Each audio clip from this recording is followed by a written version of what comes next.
12. The corresponding section 3, corresponding Sutra 12, the Sutra of the Five Kings. The event took place in Shrivasti. At that time, 5 kings, led by King Pasenadi, were indulging in the pleasures of the 5 senses. They were enjoying these sensual pleasures. A discussion arose among them. What is the highest among sensual pleasures? Some said, sight is the highest among sensual pleasures. Some said, sound is the highest among sensual pleasures. Some said, smell is the highest among sensual pleasures. Some said, taste is the highest among sensual pleasures. Some said, touch is the highest among sensual pleasures. These kings couldn't convince each other.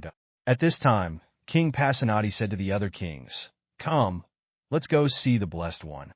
After we go, we'll ask the Blessed One about this question. We'll remember whatever the Blessed One answers. The other kings replied, very well, Your Majesty. So, the 5 kings, led by Pasenadi, went to see the Blessed One. Upon arrival, they paid respects to the Blessed One and sat to one side. After sitting down, King Pasenadi said to the Blessed One, Venerable Sir, we 5 kings are indulging in the 5 kinds of sensual pleasures, enjoying these pleasures. A discussion arose among us. What is the highest among sensual pleasures? Some say, sight is the highest. Some say, sound is the highest. Some say, smell is the highest.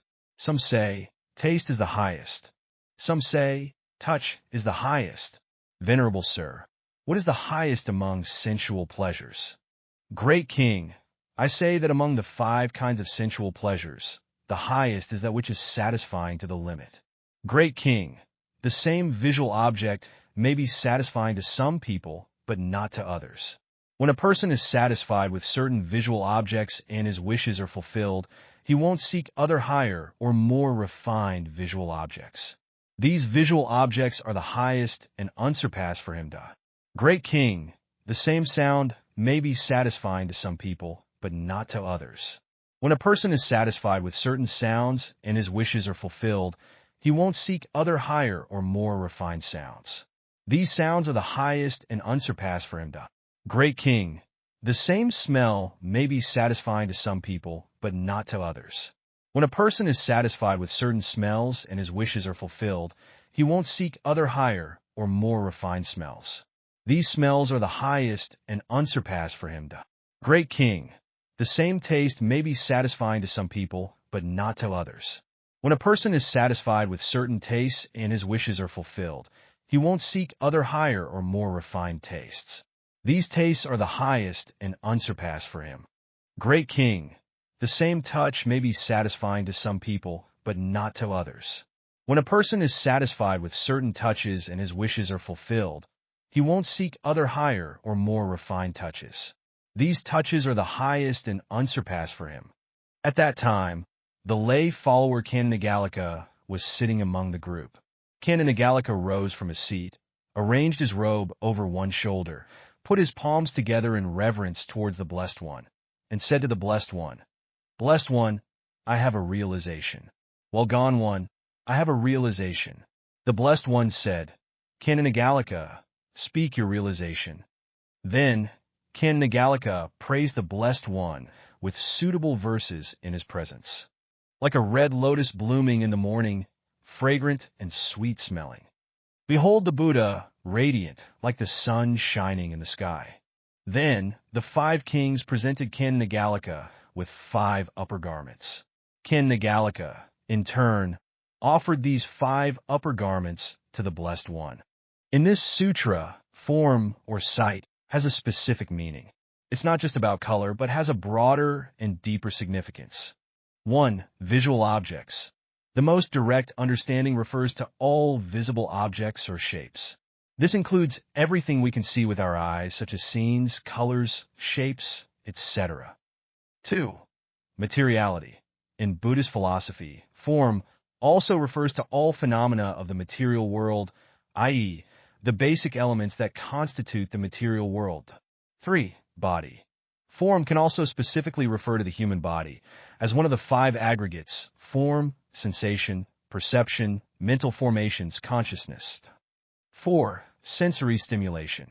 In this context, form, as one of the 5 sensual pleasures, specifically refers to the sensory stimulation and enjoyment obtained through vision. 5. Phenomena. In a deeper philosophical sense, form can refer to all perceivable phenomena, not limited to vision, but including everything that can be perceived by the senses. 6. External world.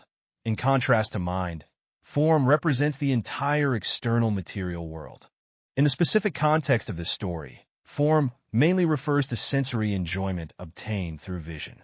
The kings are discussing which sensory experience brings the most pleasure, and form here refers to those visually pleasing experiences, such as beautiful scenery, works of art, or anything that attracts the eye. Understanding these meanings of form is very important for a deeper understanding of Buddhist thought. It reminds us that while visual experiences can bring immediate pleasure, they can also lead to attachment and affliction. The Buddha's teaching aims to help us transcend attachment to these sensory experiences, recognize their impermanence and insubstantiality, and thereby gain true liberation and wisdom. This article is a Buddhist story that contains profound philosophical reflections and life wisdom. Let's analyze and explore its implications in depth. 1. Story background analysis. The story takes place in Shrivasthi, where 5 kings, led by King Pasenadi, are indulging in sensual pleasures. This setting reflects the pursuit of material enjoyment in secular life, and also suggests that those in power often fall into the trap of sensual indulgence. 2. The king's debate. The 5 kings discuss what is the highest among sensual pleasures, each believing that sight, sound, smell, taste, or touch is the highest. This debate reflects people's different preferences for sensory enjoyment and also suggests that people are often deceived by appearances, neglecting deeper meanings of life. 3. Seeking wisdom. The kings decide to consult the Buddha, an action that shows their thirst for higher wisdom. Even rulers recognize the limitations of their own knowledge and are willing to learn from the wise.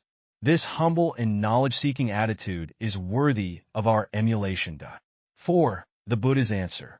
The Buddha's answer is full of wisdom. He points out that the highest pleasure is the limit of satisfaction.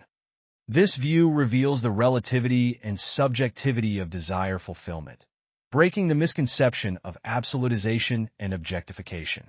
The Buddha emphasizes that the same thing may have different meanings for different people, and true satisfaction comes from within, not from external stimuli. 5. The wisdom of contentment.